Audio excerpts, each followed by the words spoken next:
Kadang kita berpikir, apa manfaat pesantren bagi lingkungan sekitar? Dari kepedulian lahirlah kebaikan yang terus mengalir.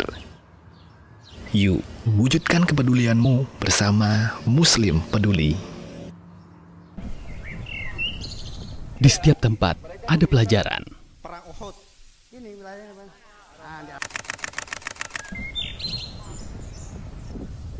Di setiap langkah ada bimbingan ilmu. Jadikan umroh Anda lebih bermakna bersama kami. Safar Ilmi, ada ilmu dalam setiap langkah.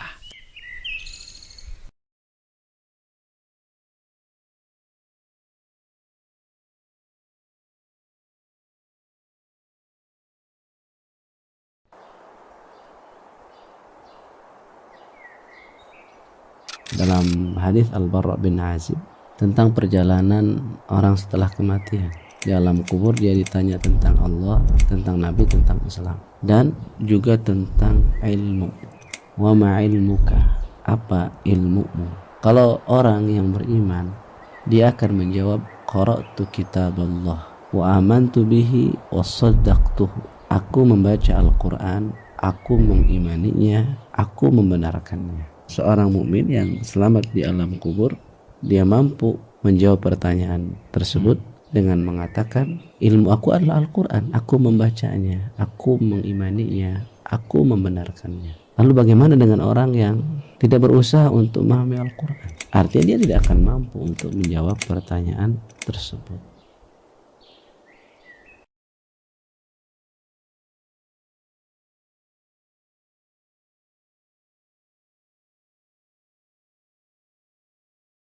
Belanja mudah berfaedah. Yuk bantu dakwah dengan membeli produk di Tokobiz. Agama ini pada dasarnya adalah mudah, dan agama itu biasa-biasa aja, tidak perlu berkreasi. Dalam beragama hanya ngikut bagaimana kata Nabi dan para sahabat radhiyallahu alaihim ajmain. Bismillahirrahmanirrahim. Assalamualaikum warahmatullahi wabarakatuh. Alhamdulillah, wassalatu wassalamu ala rasulillah wa ala alihi wa sahbihi wa mawalah, amma ba'du. Sahabat BIS TV, begitu juga para santri yang semoga senantiasa diberkahi Allah subhanahu wa ta'ala. Alhamdulillah, kita berjumpa kembali dalam program Kajian Islam Ilmiah bersama guru kita Ustadz Abu Sumayyah Beni Sarbeni LC MPD Hafidhahullah ta'ala, yang insyaAllah akan membahas kitab tafsir Taisirul Karimi Rahman fi Tafsiri Kalamil Mannan karya Syekh As-Sa'di rahimahullahu ta'ala, pada pembahasan surah Al-Imran rangkaian ayat 128-129. Dan Alhamdulillah ini kajian pertama kita di studio baru, kajian tafsir. Alhamdulillah. Sebelum kita mulai, kami ingatkan diri kami, begitu juga para pemirsa dan para santri sekalian, agar senantiasa ikhlas dalam menuntut ilmu agama. Persiapkan kitab dan alat tulisnya. Baiklah, kepada Ustadz, falyatafaddal masykurah. Assalamualaikum warahmatullahi wabarakatuh. Alhamdulillah, hamdan katsiran tayyiban mubarakan fih kama yuhibbu rabbuna wa yardah. Asyhadu an la ilaha illallah wahdahu la syarika lah, wa asyhadu anna Muhammadan abduhu wa rasuluh. Ya ayyuhalladzina amanu ittaqullaha haqqa tuqatih wa la tamutunna illa wa antum muslimun. Ya ayyuhan nasu ittaqu rabbakum alladzi khalaqakum min nafsin wahidah wa khalaqa minha zawjaha wa batha minhuma rijalan katsiran wa nisaa'a wattaqullaha alladzi tasaaluna bihi wal arham innallaha kana 'alaikum raqiba. Ya ayyuhalladzina amanu taqullaha wa qulu qawlan sadida yuslih lakum a'malakum wa yaghfir lakum dhunubakum wa may yuti'illah wa rasulahu faqad faza fawzan 'azima. Amma ba'du, fa inna asdaqal hadithi kitabullah wa khairal hadi hadi Muhammadin sallallahu alaihi wasallam wa syarrul umuri muhdatsatuha wa kullu muhdatsatin bid'ah wa kullu bid'atin dhalalah wa kullu dhalalatin finnar. Ma'asyiral muslimin, para pemirsa, demikian pula para santri yang semoga senantiasa dimuliakan oleh Allah Rabbul Alamin. Alhamdulillah, curahan nikmat bagi kita begitu banyak. Tidak ada yang mampu di antara kita untuk menghitung-hitung nikmat Allah. Dan di antara rezeki yang sangat besar adalah al-ilmu. Kesempatan bagi kita untuk tolabul ilmi. Ini nikmat yang sangat besar yang Allah berikan kepada kita, yang wajib atas kita untuk mensyukurinya.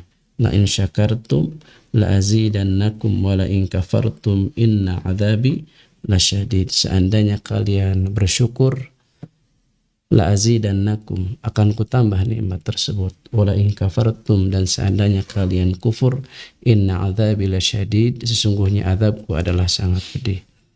Ya, jadi ini nikmat yang sangat besar, dan alhamdulillah sekarang kita dapat tambahan nikmat lagi. Ada studio baru, lebih nyaman, ya. Demikian pula insya Allah akan lebih mudah karena sekarang kitabnya bisa ditampilkan dan saya sendiri yang langsung bisa mengaturnya, ya.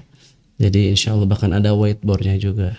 Jadi kalau ada faidah, misalnya faidah lugawiyah kah, faidah yang lain kah, bisa langsung ditulis. Para pemirsa di rumah pun bisa melihatnya, dan itu akan sangat membantu dalam memahami materi yang disampaikan. Mafhum? Baik. Kita lanjutkan masih di rangkaian ayat ya, surah Ali Imran ayat 128 129 ya. Masih di situ ya. Baik. Di yang ditandai merah ini ya. Tapi sebelumnya saya baca dulu dari apa yang disampaikan pada pertemuan yang lalu, yaitu firman Allah Ta'ala, laisa laka minal amri syai'un. Firman Allah, laisa laka minal amri syai'un.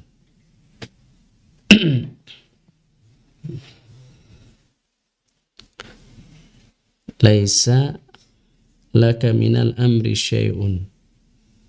Tidak ada hak bagimu dari urusan tersebut, syai'un, sedikit pun.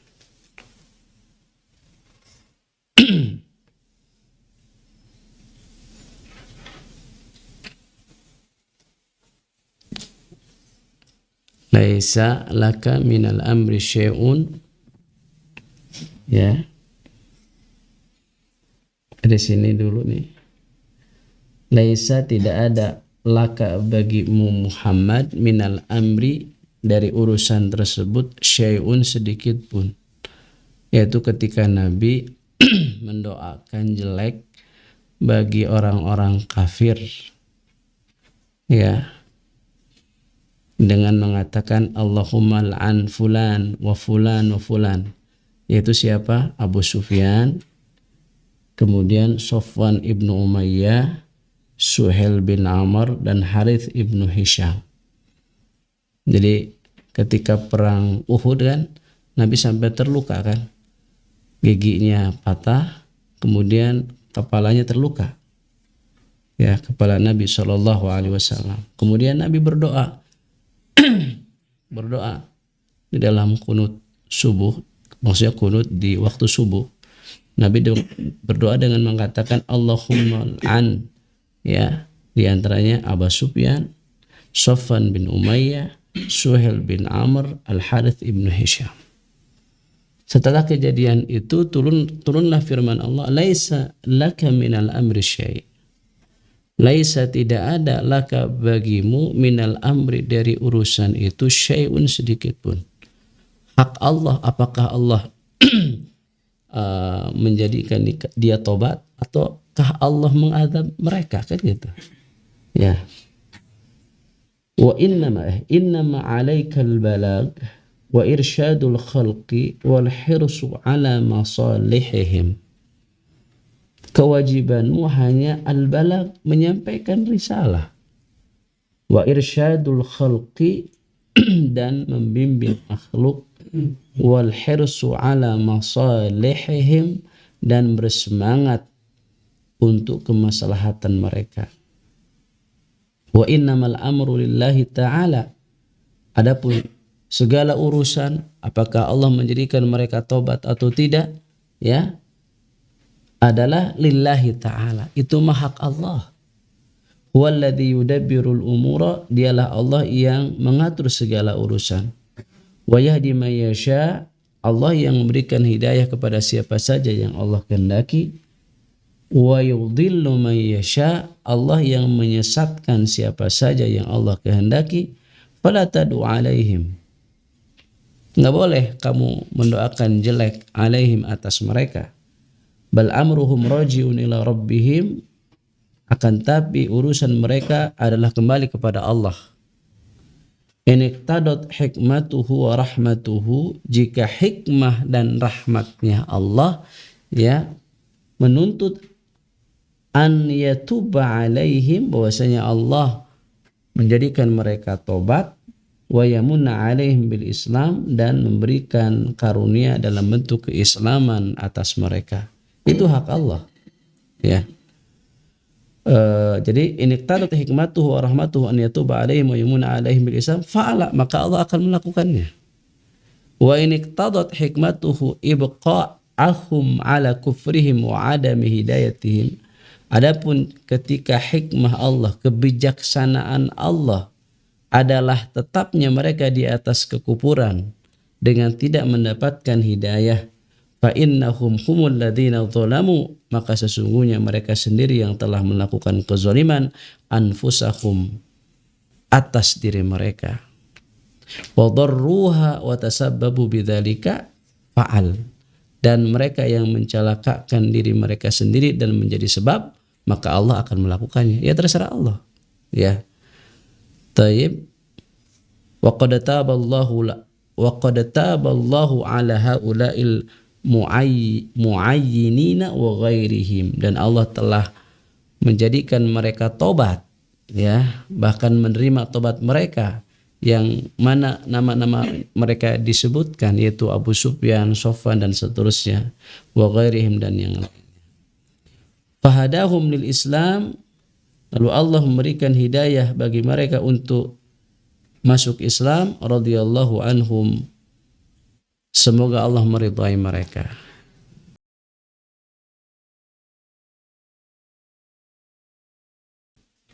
Paham enggak?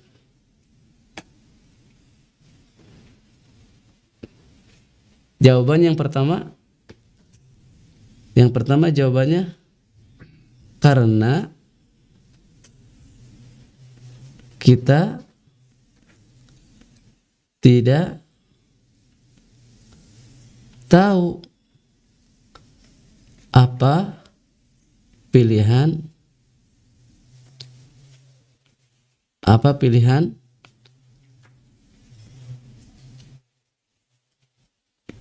Allah. Satu, jawabannya ini. Yang kedua apa? Ada yang tahu? Apa yang kedua? Yang kedua, karena Allah yang memerintahkan kita untuk menentukan pilihan dan berusaha. Yang kedua, karena Allah yang memerintahkan kita untuk apa? Menentukan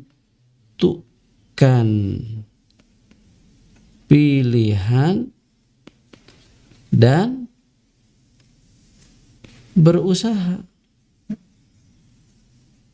Ya, apa dalilnya? Apa dalil yang menunjukkan bahwa Allah memerintahkan kita untuk menentukan pilihan dan berusaha? Nah, dalam hadis Nabi, ihris ala ma yanfa'uka wasta'in billah wala ta'jaz atau wala ta'jiz. Ihris ala ma yanfa'uka, bersemangatlah kamu untuk melakukan hal yang bermanfaat bagimu, wasta'in billah, dan mohonlah pertolongan kepada Allah, wala ta'jaz, jangan lemah. Ini hadis menunjukkan bahwa kita punya hak untuk menentukan pilihan, dan Nabi mengarahkan agar pilihan-pilihan kamu itu yang manfaat, jangan yang madarat. Makanya ihris ala ma yanfa'uka, bersemangat untuk melakukan hal yang bermanfaat seraya memohon pertolongan kepada Allah. Agar apa? Agar Allah memberikan sesuatu yang terbaik bagi kita. Nah, yang terbaik itu bisa jadi sesuai dengan pilihan kita, bisa jadi tidak sesuai dengan pilihan kita, karena kita tidak tahu ke depan apa yang akan terjadi. Paham tuh? Ada sebagian orang yang lulus sekolah dari SMA, kemudian daftar kuliah ke umum. Wah, dia daftar ke ITB atau ke UGM. Dia berusaha sesuai dengan apa yang dia mampu. Ternyata nggak lulus. Nggak lulus kan? Setelah itu dia malah masuk ke Universitas Islam Madinah, lulus di UIM. Ah, ini pilihan Allah. Ya, walaupun tadinya pengen ke ITB, ternyata lebih manfaat gitu. Ingat, ya, ikhtiyarullah ghalibun ala ikhtiyaril ibad. Antum ngisi kajian judulnya ini nggak akan tuntas 2 jam ya. Ya, manfaat bukan main manfaatnya. Ini qaidatun fil hayah, kaidah dalam kehidupan. Ya, baik, bagus sekali nih. Ya. Nah, jadi ayat ini menjadi dalil bahwa ikhtiyarullah ghalibun ala ikhtiyaril ibad. Hatta baginda Nabi sallallahu alaihi wasallam. Bahkan baginda Nabi sallallahu alaihi wasallam sendiri, ya, tidak bisa memastikan pilihan yang nggak bisa. Allah yang menentukan. Kemudian wa annal abda, dan sesungguhnya seorang hamba,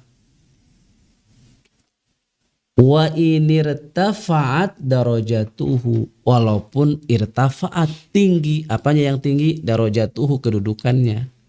Semisal baginda Nabi Muhammad sallallahu alaihi wasallam. Wa annal abda, dan sesungguhnya seorang hamba, wa inirtafa'at darajatuhu, walaupun tinggi derajatnya, wa ala qadruhu, dan luhur kedudukannya. Ala irtafa'a, ya sama aja tinggi, ya. Ini at-tanwi fit ta'bir namanya, mengungkapkan sesuatu dengan bahasa yang beragam.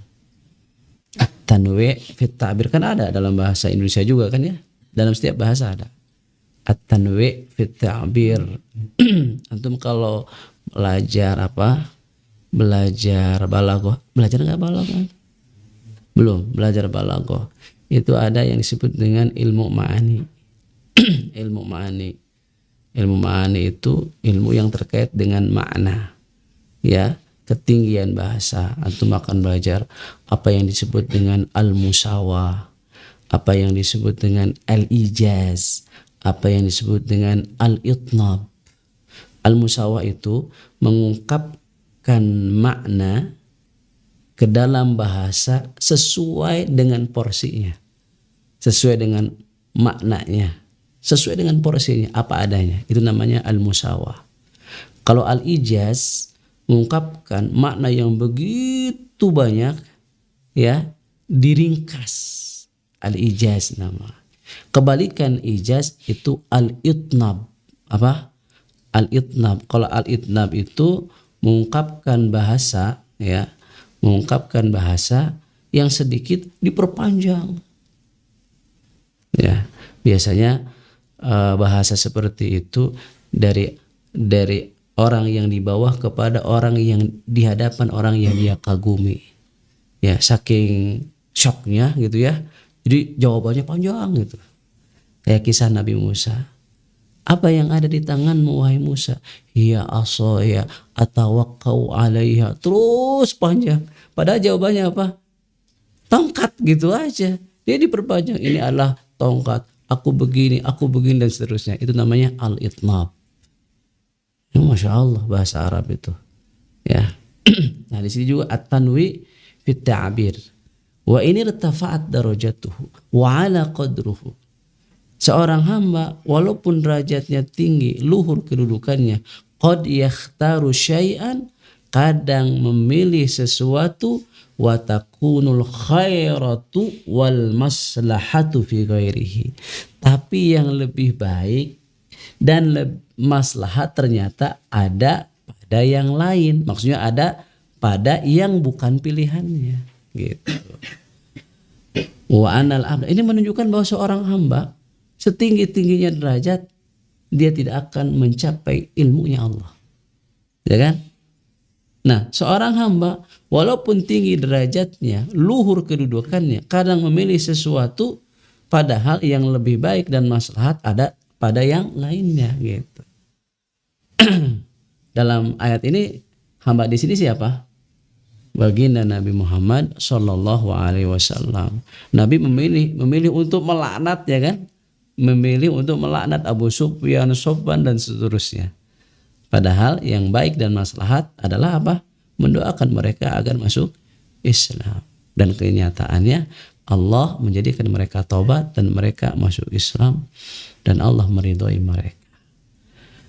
Taib, ya. Wa annal 'abda wa in irtafa'at darajatuhu 'ala qadruhu qad yakhtaru syai'an wa takunul khairatu wal maslahatu fi ghairihi. Wa anna rasula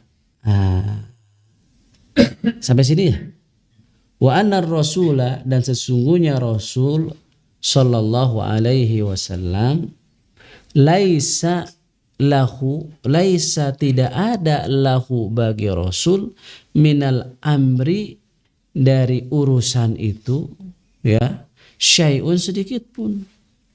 Nggak punya hak Nabi untuk mendoakan dengan laknat atas mereka, gitu. Laisa laka minal amri syai'un, sedikit pun. Faghairuhu, maka selain Rasul, mimbabi aula, apalagi, gitu, ya. Mimbabi aula itu terjemahannya apa? Apalagi, gitu. Apalagi selain Rasul Sallallahu Alaihi Wasallam tidak punya hak, ya. Fafiha, maka di dalam ayat tersebut, jadi hak ini kembali kepada apa? Ayat. A'dhamu raddin, ada sebesar-besar bantahan. Fafiha, maka di dalam ayat tersebut, a'dhamu raddin, ada sebesar-besar bantahan, ala man ta'allaqa, atas orang-orang ta'allaqa, yang menggantungkan dirinya bil anbiya, kepada para nabi, atau ghairihim, kepada selain mereka, minas sholihin, dari kalangan orang-orang soleh, wa ghairihim, dan yang lainnya. Ya, maksudnya baginda Nabi SAW saja tidak punya apa? Tidak punya hak dan tidak bisa mengatur, ya, mengatur hati orang lain, nggak bisa. Nabi bisa mengatur hati orang lain? Tidak bisa. Ya, tidak bisa juga mengatur agar seseorang menjadi Muslim, ya, atau seseorang kafir, bisa? Nggak bisa Nabi Sallallahu Alaihi Wasallam. Kalau Rasul saja Sallallahu Alaihi Wasallam tidak punya hak seperti itu, apalagi yang lain. Lalu bagaimana sebagian orang yang menggantungkan dirinya, menggantungkan hatinya kepada selain Allah Subhanahu wa ta'ala. Dari kalangan orang-orang soleh misalnya, atau dari kalangan para wali misalnya. Nabi aja nggak bisa, padahal Nabi itu adalah afdolul anbiya, seutama-utamanya para nabi. Ya, nggak bisa. Ya. Jadi sebagian orang gitu mengatakan bahwa Anda kalau minta kepada Syekh Fulan, ya, minta kepada Syekh Fulan misalnya, segala kesulitan hidup Anda nanti akan dikabulkan. Boro-boro atau Nabi aja nggak bisa.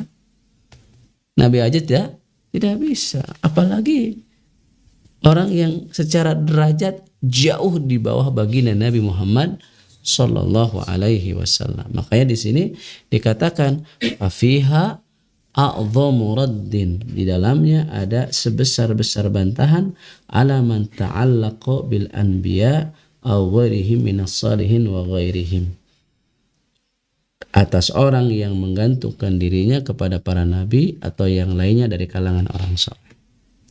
Wa anna hadza syirkun fil ibadah, dan bahwa sikap ini yaitu menggantungkan diri kepada selain Allah, syirkun fil ibadah, adalah syirik dalam ibadah. Karena menggantungkan diri atau bersandar diri dan hati kita itu nama syariatnya apa? Istilahnya apa? Tawakal. Dan tawakal itu bagian daripada ibadah apa bukan? Ibadah.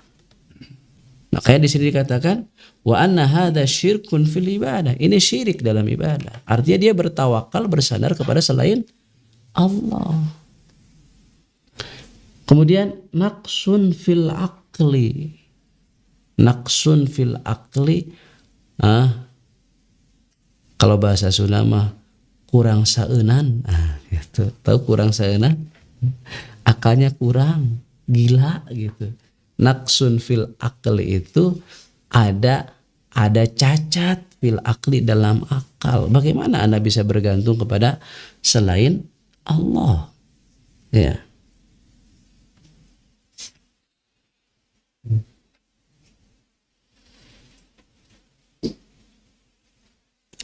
Yatrukuna minal amri kullihi lahu wa yad'una man la yamliku minal amri mithqala dzarratin. Yatrukuna, mereka meninggalkan, minal amri, dari sebagian urusan mereka, ya,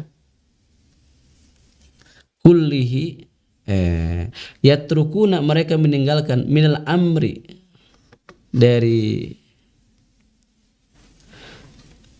urusan itu, kullihi, seluruhnya, lahu,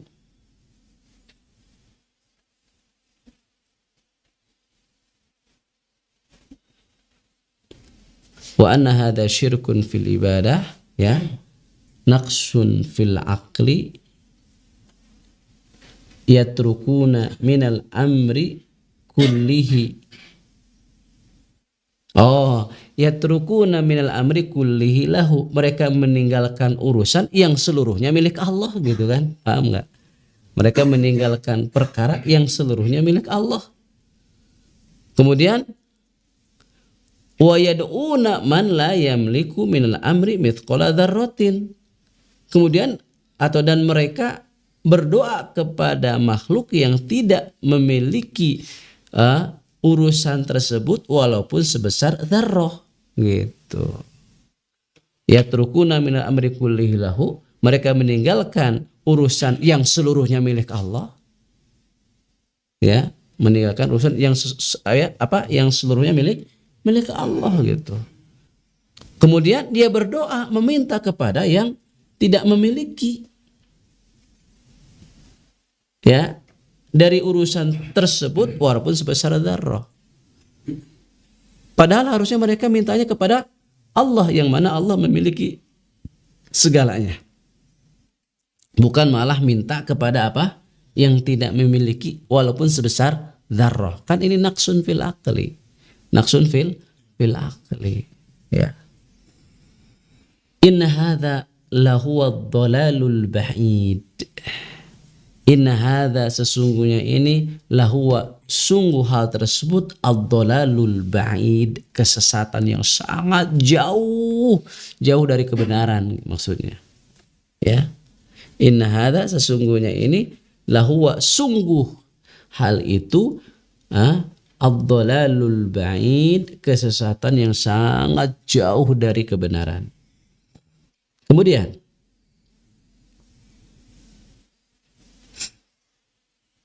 wa ta'ammal, coba pikirkan.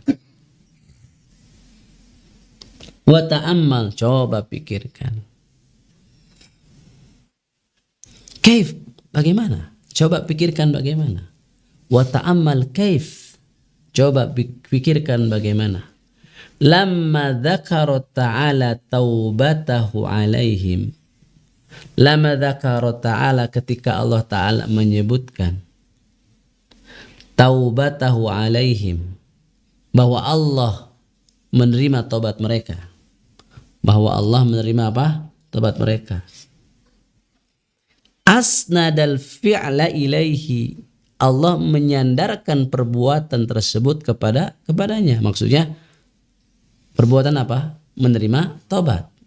Kan di sini Allah Subhanahu wa taala berfirman, ya, au yatuba alaihim, atau Allah menerima taubat mereka. Jadi sekali lagi, wa ta'ammal kaifa. Ini juga nanti ada qaidahnya. Di ujung ada qaidah penting ini. Wa ta'ammal, dan coba, wa ta'ammal kaifa, dan coba pikirkan bagaimana lamma dzakara ta'ala taubatahu alaihim, ketika Allah menyebutkan bahwa Allah menerima taubat mereka. Asnadal fi'la ilaihi, Allah menyandarkan perbuatan tersebut, yaitu perbuatan menerima taubat, ilaihi, kepada Allah Subhanahu wa taala. Walam yadhkur minhum, dan Allah tidak menyebutkan minhum, dari mereka, sababan mujiban lidzalik, satu sebab pun. Allah tidak menyebutkan satu sebab kenapa mereka taubat. Artinya di sini bahwa Allah Subhanahu wa taala terkadang mewujudkan sesuatu bagi seorang hamba karena ada sebab yang dia lakukan. Tapi terkadang juga Allah Subhanahu wa taala mentakdirkan sesuatu bagi seseorang tanpa ada sebab yang dia lakukan. Ya, Allah Maha Kuasa. Cuma masalahnya adalah Allah memerintahkan kita untuk fi'lul asbab, atau untuk melakukan apa? Sebab, itu aja. Ya. Jadi sebab itu tidak bisa memastikan bahwa apa yang kita harapkan bisa terwujud, tidak bisa memastikan. Makanya tadi kata Nabi, ihris ala ma yanfa'uka wasta'in billah. Coba semangat untuk melakukan hal yang bermanfaat, seraya apa? Memohon kepada Allah pertolongan, gitu. Jadi sebesar apapun usaha seseorang, ya, kalau Allah tidak mentakdirkan, maka tidak akan pernah terwujud. Ya. Karena itu ada bahasa, ya gimana bahasanya, lupa lagi. Sebab tidak akan mengkhianati hasil, gitu ya. Usaha tidak akan mengkhianati. Bahasa seperti ini sepertinya kurang tepat. Usaha tidak akan mengkhianati hasil. Artinya seolah-olah usaha itu, ya, pasti akan membuahkan hasil, gitu ya. Oh, belum tentu. Kalau Allah tidak mentakdirkan, tidak akan terwujud. Ya. Tapi kalau bahasa usaha, apapun hasilnya pasti baik. Maksudnya usaha yang kita lakukan adalah baik, kan gitu. Minimal baiknya adalah kita taat kepada perintah Allah, yang mana Allah memerintahkan kita untuk berusaha. Jadi bahasa usaha tidak akan mengkhianati hasil, hati-hati ini. Ya, khawatir dipahami bahwa usaha itu memastikan terwujudnya apa? Hasil. Seolah-olah tidak ada peran siapa? Allah Subhanahu wa taala. Jadi usaha tidak mengkhianati hasil. Secara ilmu akidah itu bisa terjerumus kepada pemahaman qadariyah. Qadariyah itu bukan pemahaman Ahlus Sunnah. Jadi seolah-olah otomatis gitu, usaha itu bekerja sendiri, nggak bisa. Kenapa? Karena setiap kehendak kita kan tidak akan keluar juga dari kehendak Allah. Wa ma tasyauna illa ayyasha Allah, kan gitu. Hati-hati bahasa seperti itu. Usaha tidak akan mengkhianati hasil. Oh, bisa jadi. Kadang orang berusaha hasilnya berbeda, kan gitu. Tadi kan kaidahnya, justru kaidah yang benar adalah ikhtiyarullah ghalibun ala ikhtiyaril ibad. Nah, kaidah ini tidak sesuai dengan bahasa tadi bahwa usaha tidak akan mengkhianati hasil. Fahim tuh? Baik, Masya Allah. Kemudian jadi wa ta'ammal kaif lama dzakara ta'ala taubatahu alaihim asnad al-fi'la ilaihi. Coba pikirkan bagaimana ketika Allah menyebutkan bahwa Allah menerima tobat mereka, asnad al-fi'la ilaihi, Allah menyandarkan perbuatan itu kepadanya, wa yatubu, kan gitu, dan Allah menerima apa? Tobat. Walam yadhkur minha sababan mujiban lidzalik, tanpa menyebutkan satu sebab pun yang mengakibatkannya. Apa sebabnya? Ya, mereka tobat dan Allah menerima tobat mereka. Tidak menyebutkan. Karena bisa jadi Allah mentakdirkan sesuatu tanpa ada sebab sebelumnya. Jadi jangan sampai gini juga, ya udah kalau gitu mah nggak usah melakukan sebab. Enggak, tetap kita melakukan sebab karena Allah memerintahkan kita untuk melakukan apa? Sebab. Taib liyadulla dzalika, untuk menunjukkan hal itu, ala anna ni'mata, bahwasanya nikmat itu adalah mahdhu fadlihi ala abdihi, semata-mata karunia Allah yang Allah berikan kepada hambanya. Ya, untuk menunjukkan apa? Liyadulla dzalika, agar hal itu menunjukkan ala anna ni'mata, bahwasanya nikmat itu adalah mahdhu fadlihi. Mahd itu semata-mata. Mahdhu fadlihi, semata-mata karunia Allah ala abdihi, kepada siapa? Hambanya. Semata-mata karunia Allah atas hambanya. Min ghairi sababin, tanpa ada sebab sebelumnya, minal abdi, dari seorang hamba, wala wasilatin, dan tanpa ada wasilah sebelumnya. Allah yang mentakdirkannya.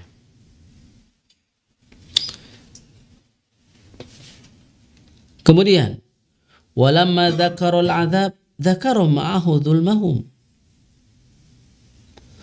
dan ketika Allah menyebutkan azab, dzakara ma'ahu, maka Allah pun menyebutkan besertanya apa? Dzulmahum, kezaliman mereka. Ya kan? Kan ayatnya laisa laka minal amri syai'un aw yatuba alaihim. Lihat, aw yatuba alaihim, atau Allah menerima tobat mereka. Jadi kalimat tobat itu disandarkan kepada Allah.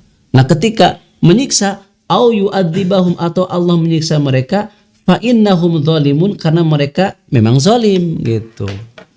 Jadi ketika menyebutkan Allah menerima tobat mereka, menyandarkan perbuatan tersebut kepada Allah. Ketika Allah menyiksa mereka, Allah menyebutkan kenapa Allah menyiksa mereka, sebabnya apa? Kezaliman mereka. Nah, apa faidahnya? Apa hikmahnya? Hikmahnya yang pertama adalah tadi, liyadulla dzalika ala anna ni'mah mahdhu fadlihi, agar hal itu menunjukkan bahwasanya nikmat semata-mata karunia Allah atas hambanya. Nah, kemudian walamma dzakarul adzab dzakara ma'ahu dzulmahum, ketika menyebutkan azab, Allah pun menyebutkan besertanya kezaliman mereka. Warattabahu 'alal adzab bil fa al mufidah lis sababiyah, dan menyebutkan setelahnya, setelah azab, bil fa, dengan huruf fa yang mengandung makna sababiyah. Ya, au yu'adzibahum fa innahum zalimun, atau Allah mengazab mereka karena sesungguhnya mereka itu zalim. Liyadulla dzalika ala kamali adlihi wa hikmatihi, itu untuk menunjukkan kesempurnaan keadilan Allah, wa hikmatihi, dan sempurnanya bijaksananya Allah. haitsu wada'al uqubah maudhi'aha, di mana Allah meletakkan siksa pada tempatnya. Walam yadlim abdahu, Allah tidak zalim kepada hambanya. Balil abdu huwallazi zalama nafsahu, akan tetapi hamba itulah yang menzolimi diri sendiri. Makanya dalam akidah ada kaidah, ya, seseorang masuk surga dengan apa? Dengan rahmat Allah atau dengan karunia Allah. Sementara seseorang masuk neraka karena apa? Karena keadilan Allah. Atau seseorang masuk neraka dengan apa? Dengan keadilan Allah karena kezaliman manusia gitu. Jadi seseorang masuk surga dengan rahmat Allah, seseorang masuk neraka karena keadilan Allah. Hatta Nabi SAW masuk surganya itu apakah dengan amalnya Nabi? Bukan. Makanya Nabi pernah mengatakan di hadapan para sahabat, tidak ada seorang pun, ya, yang masuk surga kecuali dengan apa? Rahmat Allah. Ya. Tidak ada seorang pun yang masuk surga dengan amalnya, nggak ada, kata Rasul sallallahu alaihi wasallam. Sekali lagi kata Rasul, tidak ada seorang hamba yang masuk surga dengan apa? Dengan amalnya.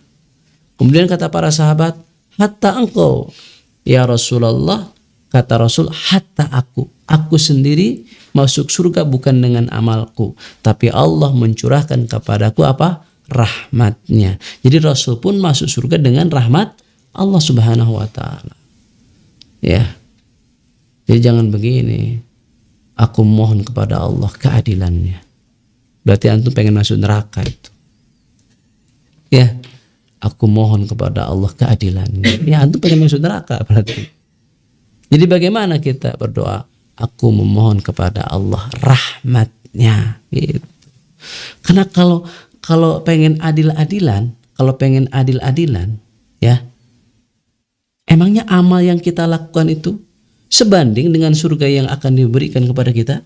Sama sekali tidak. Ya, nggak sebanding. Apapun amal yang dilakukan oleh seorang hamba tidak akan pernah sebanding dengan surga yang akan diberikan kepada kita. Enggak. Jadi kita bukan minta keadilan Allah, tapi minta rahmat Allah gitu. Mafhum ya sampai sini ya? Ini sangat penting nih ya kaidahnya, bahwa seseorang masuk surga dengan rahmat Allah.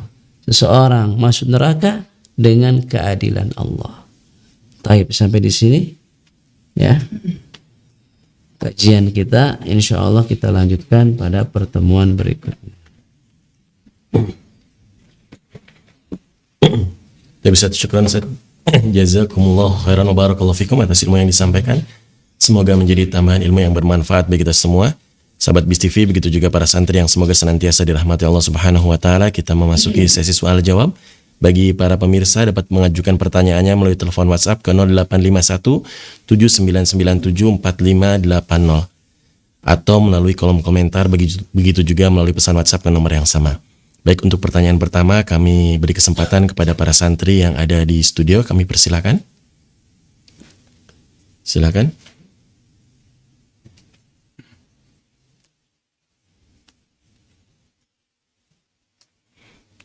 Bismillah. Assalamualaikum warahmatullahi wabarakatuh. Waalaikumsalam. Izin bertanya Ustaz. Tadi disebutkan suatu kaidah kehidupan bahwa pilihan Allah itu mendominasi pilihan hamba. Lalu bagaimana hukumnya ketika seorang hamba berdoa kepada Allah agar diberikan sesuatu yang mana itu pilihan dirinya gitu. Misalnya, ya Allah berikanlah hamba ini misalnya, itu pilihan dirinya. Apakah ini diperbolehkan atau yang lebih baik kita berdoa, ya Allah berikanlah yang terbaik untukku? Ya. Saya ingat dulu dosen akidah membahas masalah ini, bahwa yang paling bagus adalah kita meminta sesuatu kepada Allah, ya, dan jika itu adalah baik bagiku ya Allah, maka takdirkanlah. Seperti doa dalam doa istikharah kan gitu. Jika itu baik, takdirkan untuk. Jadi jangan memastikan begini, ya Allah, ya jadikan dia sebagai jodohku gitu. Emang antum tahu bahwa dia adalah akan menjadi istri terbaik untukmu? Kan kita nggak tahu. Kita seperti dalam doa istikharah, ya Allah, jika dia baik untukku, ya sesuai dengan ilmumu, maka takdirkanlah dia sebagai istriku. Nah gitu doanya. Bukan melampaui ilmu Allah seolah-olah kita lebih tahu dari Allah. Mafhum? Tayyib. Ya. Itu diajarkan oleh Nabi dalam doa istikharah. Ustaz, jazakumullah atas jawabannya. Kemudian kita angkat pertanyaan dari santri Nurul Ilmi dari Ahmad Salman. Afan Ustaz, izin bertanya. Waktu yang lalu ketika Ustaz menyampaikan kajian di Nurul Ilmi, Ustaz mengutip perkataan Syekh Ali, lil ulama'i makanatuhu ta'ziman walin nusus makanatuhu takdisan. Mohon penjelasan i'rab ta'ziman dan takdisan. Masya Allah. Jadi ini soal i'rab. Lil ulama makanatuhum ta'ziman walin nusus makanatuha takdisan. Baik. Guru waktu itu gurunya udah nanya dan saya sudah menjawabnya. Coba.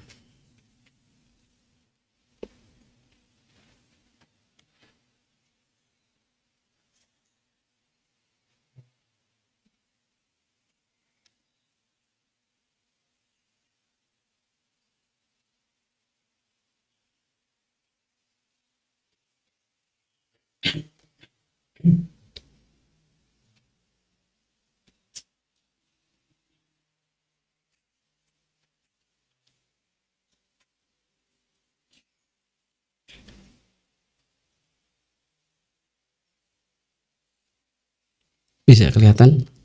Bisa di-share ini.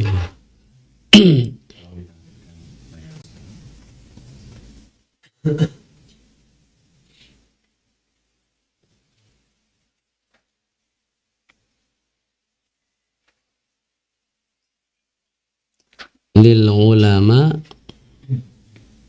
makanatuhum ta'ziman walin nusus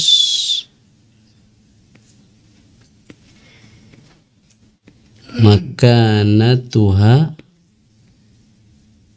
takdisan.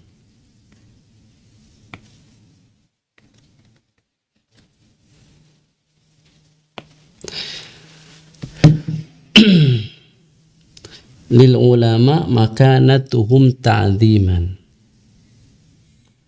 Lil ulama'i makanatuhum ta'ziman. Ini satu kalimat, ya. Walin nususi makanatuha takdisan, kalimat yang lain. Kalau kita mau mengi'rab, ingat jumlah dalam bahasa Arab hanya ada dua. Jumlah apa? Ismiyah, kemudian jumlah apa? Fi'liyah. Coba di sini lihat, ini jumlahnya fi'liyah atau ismiyah? Salah nulis. Lil'ul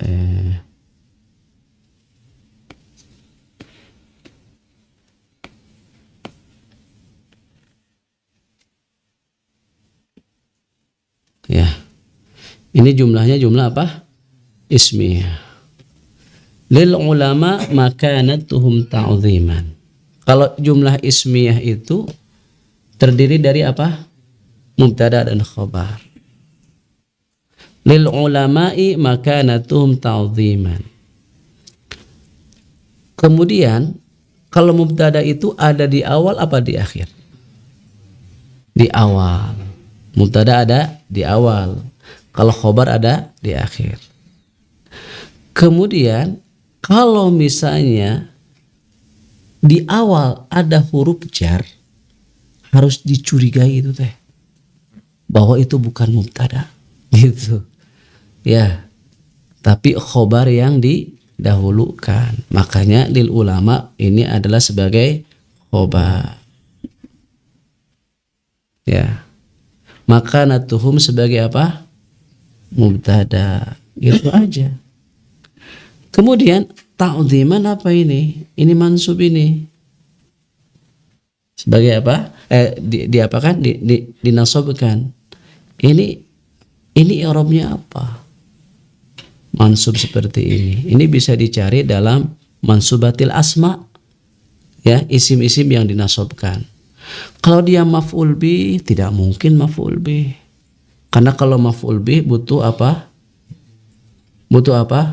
kata kerja, nggak ada kata kerja sebelumnya ya. Maka bisa kita pastikan ini bukan maf'ul bih. Cari sebab-sebab yang lain. Nah, kalau kita perhatikan, maka yang paling pas ta'dziman di sini adalah maf'ul min ajli. Maf'ul min ajli atau maf'ul li ajli.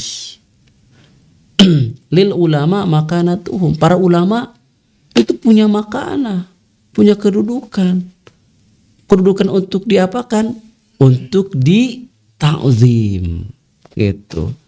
Li ajli madza, kan gitu, au min ajli madza, li ajli ta'zim. Para ulama memiliki kedudukan untuk apa, untuk diapakan, untuk di ta'zim, untuk dihormati. Walin nusus makanatuha takdisan, tapi dalil pun punya makanah, punya kedudukan untuk diapakan, untuk ditakdis, yaitu untuk disucikan. Jadi ta'zim, takdis, i'rabnya itu adalah maf'ul li ajlih atau maf'ul min ajlih. Ya, paham nggak? Nah, itu i'rab. Kalau makna kalimat ini panjang lagi ya, waktunya nggak cukup ya. Baik. Jawabannya. Akhir Ustaz dari pemirsa BIS TV. Ya. Assalamualaikum Ustaz. Waalaikumsalam. Faris di Bandung. Afwan izin bertanya di luar materi mengenai larangan mencukur rambut atau bulu dan kuku bagi yang hendak berkurban. Apakah hanya berlaku bagi kepala keluarga saja atau bagi anak dan istrinya juga? Dan apakah jika yang berkurban atas nama istrinya, berarti istrinya yang harus menahan diri dari mencukur rambut atau memotong kuku? Syukran Ustaz, jazakallahu khairan. Wah iya. Jadi ketika seseorang berkurban, itu kan cukup untuk dirinya dan ahlul bait, orang-orang yang ada di rumahnya. Ya nggak perlu istrinya, suaminya kurban, istrinya kurban, anaknya kurban, atau tahun ini suaminya, tahun besok istrinya, tahun berikutnya anaknya. Enggak, cukup suaminya atau bapaknya berkurban, lalu dia mengatakan, ya ini kurban untukku dan untuk seluruh keluargaku atau orang-orang yang ada di rumah. Paham? Nah, ketika dia berkurban, kan dianjurkan tuh kalau sudah tanggal 1 Dzulhijjah tidak boleh apa? Potong kuku, cukur rambut atau cukur bulu-buluan. Ya, nggak boleh kan? Taib. Itu berlaku untuk dia, suaminya atau bapaknya, atau juga berlaku untuk istri dan anak-anaknya. Maka jawabannya itu berlaku untuk yang berkurban secara langsung, yaitu untuk suaminya atau untuk bapaknya. Paham ya? Jelas? Taib. Ustaz, jazakumullah atas jawabannya. Mungkin ada penutup Ustaz? Cukup ya. Baiklah sahabat BIS TV, begitu juga para santri yang semoga senantiasa dirahmati Allah Subhanahu wa taala. Berarti sudah perjumpaan kita di pagi ini, kami ucapkan terima kasih atas kebersamaannya. Jazakumullahu khairan. Insyaallah kita berjumpa kembali dalam program kajian Islam ilmiah yang akan datang. Kami mohon undur diri. Subhanakallahumma wa bihamdika asyhadu an la ilaha illa anta astaghfiruka wa atubu ilaik. Assalamualaikum warahmatullahi wabarakatuh. Agama itu mudah, cukupkanlah dengan apa yang diajarkan oleh Rasul dan dipraktekkan oleh para sahabat. Belajar Islam, berilmu sebelum berucap dan beramal.